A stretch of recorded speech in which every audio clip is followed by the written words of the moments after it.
नाशिकावरची जी बंदी आली होती का खरेदी विक्रीची किंवा उत्तर महाराष्ट्रातली बैल पश्चिम महाराष्ट्रात पळवायची नाही असा झाला होता, जो वाद झाला होता नाशिकला, त्याच्याविषयी सर्वांनी चर्चा केली. पश्चिम महाराष्ट्रातल्या भावांशी आबांशी पण चर्चा केली.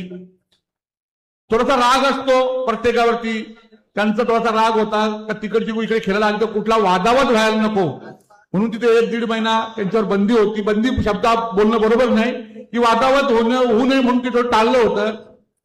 आम्ही आबाला प्रस्तावना दिलेली आहे, जे आपल्या महाराष्ट्राचे अध्यक्ष त्यांना सांगितलंय का आम्हाला समृद्धी मार्ग जवळ असल्यामुळे आम्हाला नाशिक आज जवळ पडतोय, आम्हाला संभाजीनगर जवळ, छत्रपती संभाजीनगर जवळ पडतोय, जालना जवळ पडतोय, वाशिम जवळ पडतोय.